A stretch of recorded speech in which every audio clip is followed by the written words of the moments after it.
"60,000 years ago, the world didn't want us. The skies were choked with ash, the winds carried blades of ice, and the earth, once generous, turned silent and cruel. This was not the Ice Age. This was something worse. Historians call it a bottleneck, a technical term, a reduction in population. But what it really was a massacre without armies, a silent war between humankind and extinction, where every sunrise was a gamble, where love, death, and fire all smelled the same, of smoke and desperation. At one point, there may have been just a few thousand of us left. One unlucky continent, away from being a forgotten experiment of nature. Our species, Homo sapiens, not yet the rulers of Earth, but survivors crawling through a nightmare that lasted generations. In Africa, our ancestors whispered to the stars. In Europe, they vanished into snow and shadow. In Asia, they walked along the edge of volcanic death. But always, we kept walking. What does it take to survive the end of the world? Not once, but again and again. To be the child of terror and the parent of civilizations. This is not the story of empires. This is not the story of kings or prophets. This is the story of the worst time in history. To be human. Long before empires rose, before gods had names, before we carved memory into stone, there was a moment when we first looked up at the stars and asked, who are we? Before we step into the ancient past of today's story, please like this video, subscribe to the channel, and share it if you believe this history matters. Tell us where you're watching from.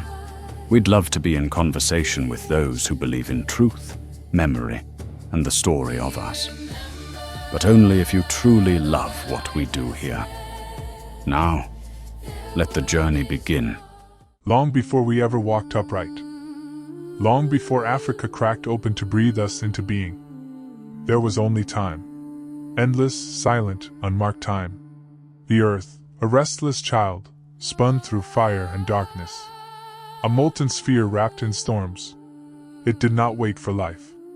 It simply burned. Then came the water. The seas gathered like whispers around a newborn dream.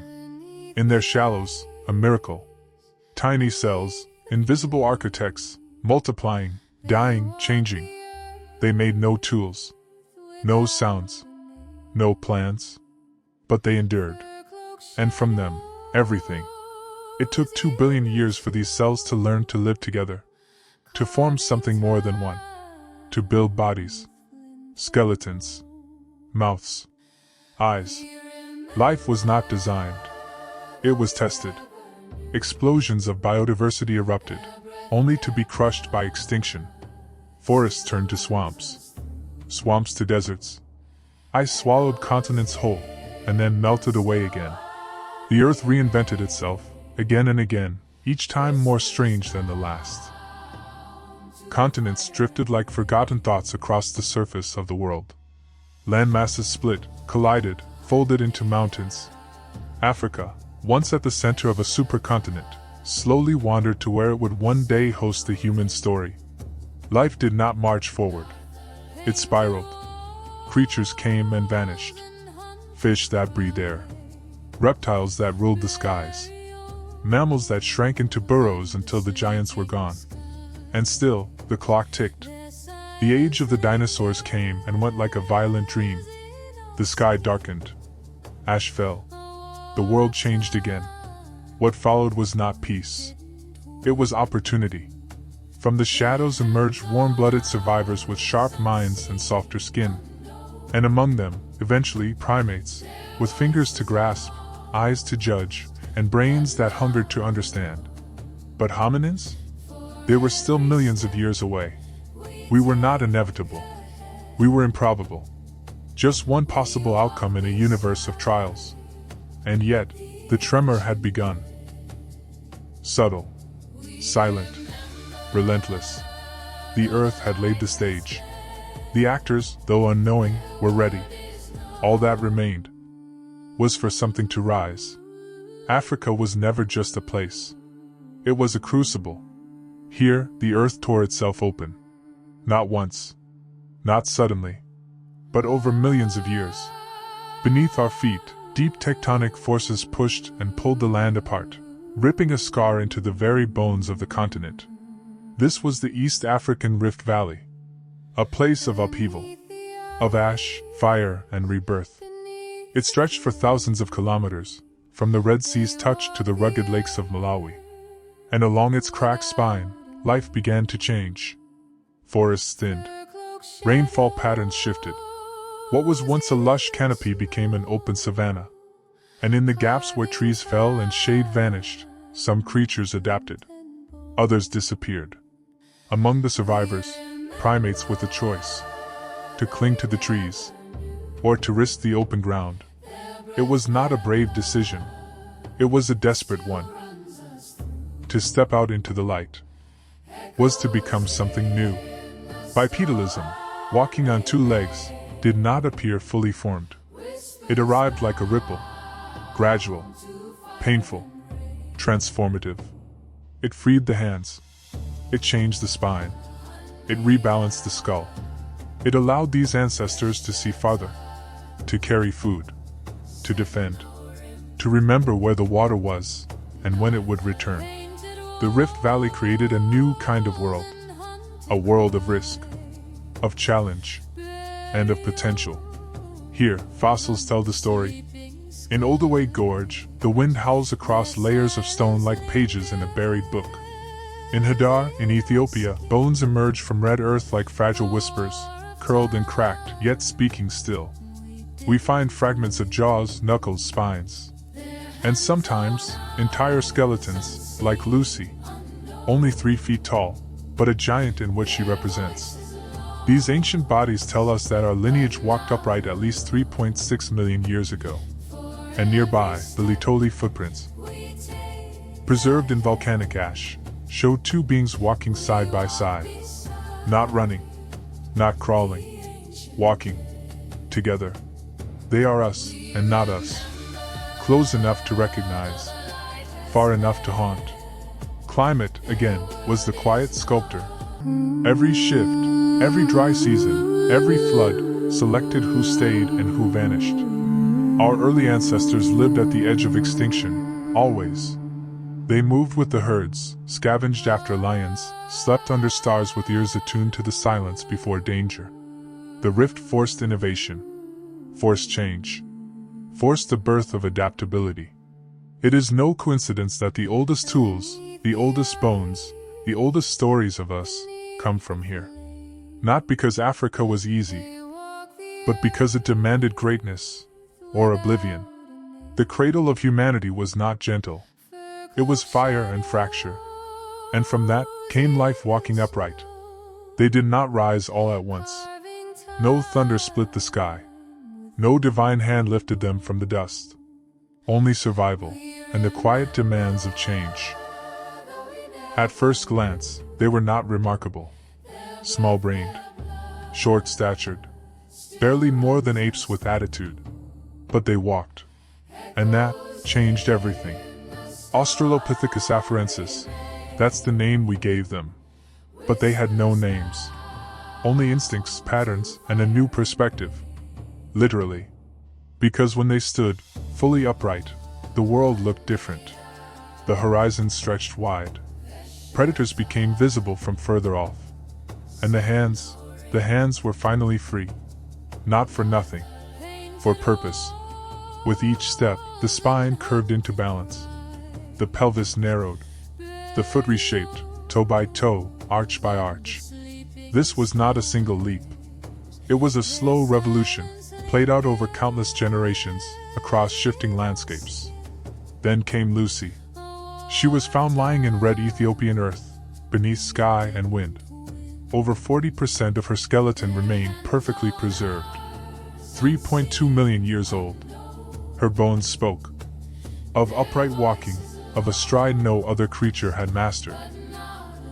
She was small, but she was first, and the Litoli footprints, pressed side by side into volcanic ash, confirmed it. They walked like us, heel to toe, not knuckle-dragging, not uncertain. The ash had fallen like snow, and when it hardened, it froze time. 2, maybe 3, individuals crossing a plain. Perhaps a mother and child. Perhaps fleeing something unseen. Their prints still whisper across the eons. We were here. We were walking. We were beginning. But why stand at all? Some say it was to spot danger in the tall grass. Others, to carry food or infants or tools.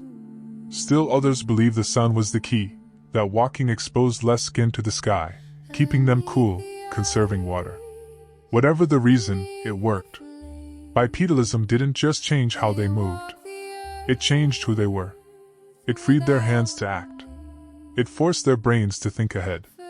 It altered childbirth, making it harder, requiring help, cooperation, shared effort. Walking upright reshaped not just the body, but the mind. It planted the seed of society. Here, in the bones of Lucy and the dust of Litoli, we see the spark. Not of intelligence. Not yet. But of direction. A path had been chosen. An ancient experiment was underway. The age of the walker had begun. There are few moments more profound in our story than this. When survival became strategy. When instinct gave way to intention. When a hand raised a stone, not in fear, but in foresight. This was the blooding. The crossing of a threshold, from creature to creator. The first known tools were not beautiful. They were rough flakes, bashed off river stones by sharp strikes. Edges like teeth, crude but effective. Oldowan tools, we now call them. We do not know their names. But we name the hands. Homo habilis. The handyman, living over 2.5 million years ago. With each strike, they carved more than meat. They carved a new future. They scavenged from kills left behind by bigger predators. Slicing meat, breaking bones from marrow, shaping wood into digging sticks. These tools meant survival. They meant choices. And with choices came thought. The brain, that hungry organ, began to grow. From 400 cubic centimeters to 600, then beyond. Not overnight. But generation by generation. As the tools sharpened, so did the minds. To make a flake from stone is to imagine a shape hidden within the chaos. To strike it free is to act with purpose. This required planning, memory, teaching. Somewhere in that ancient savannah, a parent showed a child how to chip a flake. And in that moment, a culture was born. Fire had not yet been tamed. But this was fire of another kind. Cognition. Precision. The earliest spark of technology. And so, the hands and the brain began to co-evolve. A feedback loop of complexity. To hold. To carve. To think. Even diet changed. Meat, rich in calories, dense with nutrients, fed the brain's hunger. Tool use allowed for marrow, for scavenged organs, for fat. The jaws shrank. The gut shortened. But the brain grew. And slowly, the way they lived began to shift. They moved in groups, protected each other, shared food. No longer just animals reacting, but hominins preparing. They were not masters of the world, but they were learning to shape it. The line between survival and strategy blurred. We find their tools still. In riverbeds. In dry gullies. In ancient campsites left buried beneath sediment and time. Simple stones, but filled with meaning. In them, we see the first flicker of what it means to be human. To shape the world, rather than be shaped by it. This was not yet language. Not yet belief. Not yet fire. But it was a beginning. The blooding had begun. They were the first to rise above the horizon, and not turn back. Homo erectus, the upright man, was not a whisper in the savannah. He was thunder on the move. Taller, stronger, smarter, with longer limbs and eyes that scanned distances beyond his ancestors' reach. He didn't just survive his world, he conquered it. And with him came fire. Controlled, harnessed, mastered. In firelight, a new kind of night was born. One where predators hesitated and warmth lingered. Where stories may have first begun, not in words, but in glances, in gesture, in flame. With fire came safety. Cooked food. Fewer parasites. More calories. Less chewing. And even more fuel for the brain. But that wasn't all. Where earlier hominins had chipped and flaked, Homo erectus carved with intention. The Acheulean hand axe. Symmetrical. Balanced. Refined.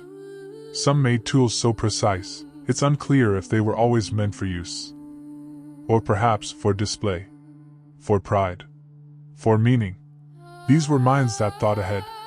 That carried stones before they were needed. That made tools for tomorrow's kill. And they moved. Across deserts. Over rivers. Through forests and across plains. Out of Africa. Into Eurasia. Into China. Into the islands of Indonesia. They were the first to leave the cradle. From their footprints in Georgia. To their camps in Java. Homo erectus carved a path that few other species had ever dared. Their bones speak of resilience. Of adaptation. Of lifespans long enough to pass on knowledge. They lived in bands. They shared. They hunted. And perhaps they remembered. Because to carry fire is to carry memory. And to shape stone is to shape a future. In them we see the early silhouette of ourselves. Not just walking, but wandering. Not just reacting, but reaching. They were not the end of the journey, but they were its first great leap. They were the wanderers. And the world would never be the same. By now, the earth had grown crowded. Not with cities, but with choices. Homo erectus had carried the flame far beyond Africa. But in their wake, evolution did not rest. It branched. One lineage became many. And from one face, many shadows emerged. This was the age of divergence. Of split destinies. In Europe's forests and wind-bitten valleys, another figure rose. Homo heidelbergensis, tall, strong, heavy-browed. They hunted big game. They shaped wooden spears. They stared into fire, perhaps dreaming of mammoth hunts yet to come. From them, in time, would come Neanderthals. To the east, another branch flickered in the cold caves of Siberia. We call them Denisovans, though we know so little. A sliver of finger bone. A tooth. And yet, their legacy lives on, in the DNA of millions, scattered across Asia and Oceania. Others, we do not even have names for. Fossils that resist classification. Genes that whisper of cousins long forgotten. Evolution had become a tree of many limbs. Some stretched wide. Some withered. Some flourished only for a while. It was not a single path. It was a labyrinth. Isolation shaped them. Climate divided them. A storm in Africa. A freeze in Europe. A rising sea in Southeast Asia. Populations splintered, adapted, grew strange. Some grew broader chests for the cold. Some shrank on islands, surrounded by giants reduced to dwarfs. Some developed tools we still don't understand. Others disappeared entirely. This was no longer a single species shaping its world. It was a family fracturing under pressure. And yet, beneath the bone, the flame still burned. Their eyes still scanned for danger. Their hands still shaped stone. Their breath still fogged the morning air. In each lineage, a different version of humanity played out. A different answer to the same ancient question. How do we survive? Not all would, but for a time. The world belonged not to one human, but to many. Different minds, different bodies, all born from the same spark. And somewhere unseen, a new branch was forming. Quiet, watching, waiting. They had walked far. adapted, diversified, thrived. But now the world turned colder, less forgiving, and not all would endure. This was the breaking point. When nature demanded specialization or surrender, the ice ages came in waves. Not a single frost, but cycles of glaciation that reshaped continents and minds alike. Mountains groaned under the weight of ice. Forests became deserts. Seas rose, fell, and rose again. And in every corner of the ancient world, hominins responded differently. In Europe, Neanderthals emerged fully. Thick-boned, barrel-chested, and physically powerful, they were built for cold. They made fire in caves where mammoths passed outside. They fashioned spears with precision. And they buried their dead. Yes, buried. With flowers. With care. The first flicker of meaning in death. A ritual. Or perhaps just grief. In the cold, they survived. Not as savages, but as masters of their domain. Yet their world was small. Isolated. Tight-knit bands clinging to warmth in a dying forest. To the east, others met a different fate. On the island of Flores, a strange people lived. Tiny. Barely a meter tall, with chimp-sized brains. Yet they made tools. Hunted. Cooked. Homo floresiensis, the hobbits of humanity. Trapped by rising seas, they shrank to survive. Dwarfed by giant rats and Komodo dragons, they carved out a delicate existence. Proof that intelligence did not require size. Only adaptation. In the cold plains of the Altai Mountains, Denisovans thrived in shadows. Their bones are few. But their genes live on. In Melanesia. In Tibet. In people who never knew their names. They had strength. Genetic gifts, perhaps for altitude, for resistance, for endurance. We are still discovering what they left behind. Other hominins emerged and vanished too quickly for names. A jawbone here. A molar there. Hints of lives that flared and faded. Each of them, a parallel experiment in being human. And all of them, on the brink. Because the very traits that helped them survive also made them vulnerable. Specialization is a gamble. The more you fit a niche, the harder it is to adapt when that niche disappears. A colder world gave Neanderthals strength, but not flexibility. They required high calories, close-range hunting, stable resources. And when that stability broke, so did they. On islands, Homo floresiensis had no predators. Until something new arrived. Everywhere, pressure mounted. Smaller gene pools. Less territory. Competition. Disease. And then, a stranger came. Tall. Slender. With long limbs and longer memories. With tools more complex. With language more fluid. With rituals more symbolic. They had not yet crossed into Europe. But they were coming. The storm was not just environmental anymore.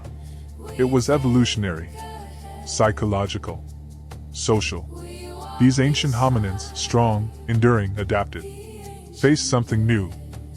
Us. But that reckoning was still a whisper. For now, the world was a mosaic of humankinds. And each played their part. In the dance of extinction. In the gamble of survival. In the beauty of impermanence. They shaped tools. They raised children. They buried the dead. And slowly, in the cold winds and narrowing forests, they began to vanish. Not in a scream. Not in a war. But in silence. As ice crept back. As storms grew longer. As something else stepped forward. They were the last echoes of a fractured family. Scattered across continents. Built for different worlds. And one by one, they vanished. There is no single tomb for them. No stone that bears their names. Only fragments. A jaw beneath Siberian ice. A hand axe buried in red clay. A femur in the back of a limestone cave. They did not all die in war. Most faded. The Neanderthals, once kings of Europe's forests, are now silent. Their last refuge, the caves of Gibraltar. Cold. damp, lonely. The winds howling outside like a dirge. The fires still burned. Tools still shaped. But the numbers dwindled. Food became scarce. Infants fewer. Then none. Some say we killed them.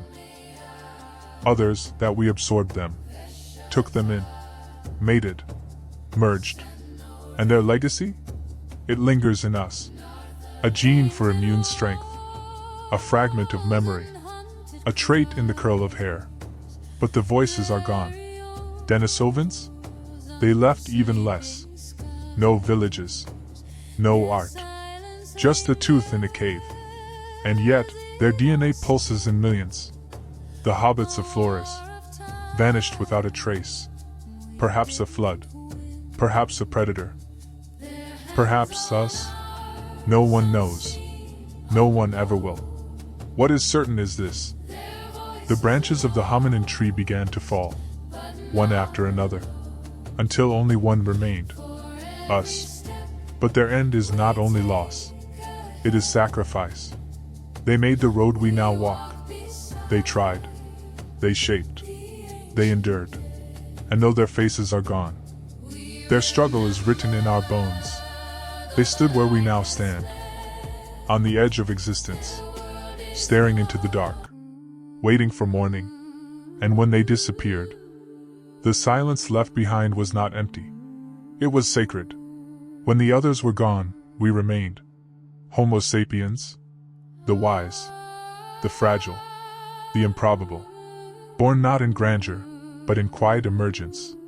Somewhere in the heart of Africa, perhaps in the rift valleys or the caves of southern cliffs, a new kind of human opened its eyes. Our bodies were slender, not strong. Our tools still primitive. Our world unforgiving. And yet, we endured. We painted ochre on stone, etched lines on bone and shell, shaped tools not only for utility, but for ritual. We left handprints on cave walls. We buried our dead with shells and pigments. We sang, perhaps before we could speak. This was not the triumph of muscle. It was the rise of mind, symbolism, foresight, memory. The brain of Homo sapiens didn't just think. It imagined. It remembered the past. It feared the future. It told stories in gesture and flame. In the Blombos cave, deep beneath South African cliffs, we find ochre marked with deliberate symbols. A crosshatch that whispers, I was here. I saw. I remembered. We mapped the stars in our minds, long before we ever charted the seas. And soon, the continent could not contain us. We moved. We spread. Across rivers, through deserts, along coastlines. Our footprints traced the bones of the earth. Every step guided not just by hunger, but by curiosity. We were few, vulnerable, and yet resilient. We survived droughts, outsmarted predators, adapted to ice and heat, to sea and savanna, not by changing our bodies, but by changing our thoughts. Others had come before, stronger, stranger, more specialized. But we were different. We didn't just endure the world. We reshaped it. The age of the archaics had ended. The age of the imagined had begun. They are gone. But they are not lost. The hominins who came before us, the ones who walked, napped, buried, burned, and vanished, still walk with us, as ghosts in our blood. In every strand of human DNA, there are whispers, faint signatures of Neanderthal ancestors, shadows of Denisovans, traces of unknown lineages still being uncovered. They are not merely extinct, they are inherited, and their legacy lives in more than bone, in our immune systems, built on their defenses, in our sleep cycles, our metabolism, even in how we feel pain. But deeper still, they shaped how we imagine ourselves. In a museum, under sterile lights, a child presses their hand to the glass. Beyond it, a hominin skull, ancient, weathered, so alien, and yet familiar. The slope of a brow, the curve of a jaw, the silence of a gaze that once looked out across a firelit plain. And in that moment, the child sees something unspeakable. Connection. Because these weren't monsters. They weren't myths. They weren't mistakes. They were us. Older versions. Other drafts. Faded pages in the book of humanity. And every day, we turn those pages again. Scientists kneel in ancient dirt, brushes in hand, pulling stories from the earth grain by grain. They find new species, new tools, new questions. And with every discovery, our origin grows more intricate, more tangled, more beautiful. In the labs, DNA strands light up like constellations, revealing maps of interbreeding, of migration, of forgotten love across species. In culture, we dream them back into life. They appear in books, in art, in classrooms, in nightmares, and in pride. Because to understand them is to understand ourselves. We once thought we were alone, a single, blessed species at the pinnacle of life. Now we know better. We are not the pinnacle. We are the last survivor, a product of extinction and luck, resilience and risk. The hominins live on, in memory, in myth, and in mitochondria. And as long as we search for them, they are not truly gone. Their footprints may be buried, but their echoes ring in every step we take. It began with a footprint, pressed in ash, soft, unassuming, barely more than a dent in time. And yet, it echoed, across 3 million years, across windswept plains and continents still forming, across ice and fire, across extinction and rebirth. It called forward something that had not yet been named. Us. From that faint impression in volcanic dust rose everything. Cities, empires, languages, myths, memories, cathedrals and spacecraft, laws and lullabies. From a foot that stepped forward, without knowing where it would go, came a story that never stopped moving. That step wasn't taken in glory. There was no crowd, no anthem, only sky, and silence, and the instinct to survive. And yet, that step made history possible. It made memory possible. It made you possible. We began in fracture, the earth splitting itself open in the East African rift. A wound in the world, still bleeding magma today. But it was in that rupture that life found new shapes. Forests turned to savanna. Limbs reached down from branches. And one day, something stood. Not tall, not noble, but upright. And everything changed. We were born in ash and adaptation. We were tested by droughts, by predators, by hunger.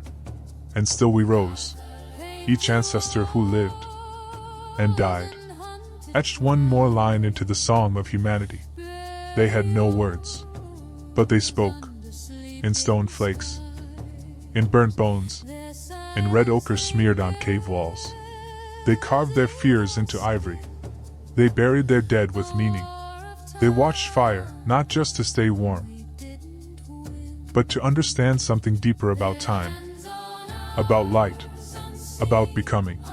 They did not know we would come, but they made space for us. They left signs. They built foundations, not monuments. They were not failed versions of us. They were different successes. Each lineage, Neanderthal, Denisovan, Floresiensis, survived because it adapted, because it mattered. Their extinction was not their failure. It was part of the cost of becoming, part of the gamble of evolution. And their sacrifice is in our blood. Literally, we carry fragments of their code. In our skin, in our lungs, in how we breathe at high altitudes, in how we heal from viruses.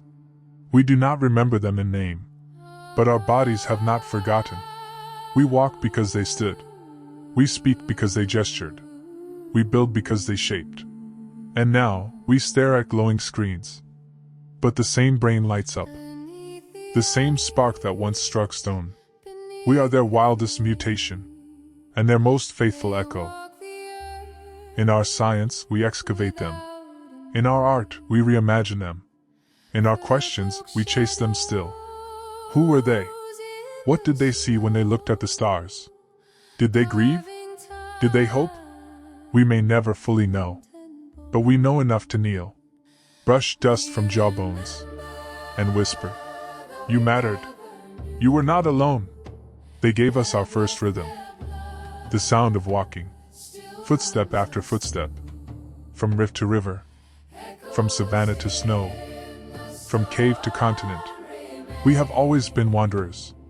And always, we have left something behind. A handprint in ochre, a stone that's been shaped, a grave, a song.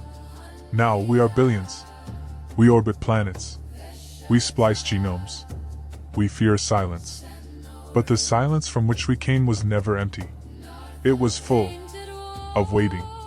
Waiting for eyes that could reflect, for hands that could create, for minds that could remember. And now we do.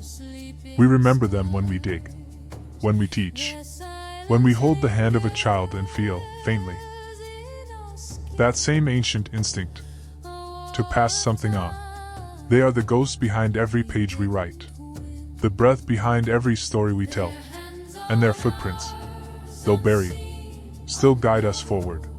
So return now to that first image, that open African plain, the tree, the heat, the ash, the horizon split by rising light, and place your hand beside that ancient footprint. Let it rest there for just a moment, and feel it. The echo, the promise, the fire. This is not where the story ends. It is where it begins again. What you just watched wasn't just history. It was a voice that refused to be forgotten. And there are so many more waiting to be heard. So if you felt something today, if the past reached out and touched you, then don't let it fade. Subscribe to Unique History Alive and walk with us, one buried truth at a time. Because history isn't dead. It's just been waiting for someone like you.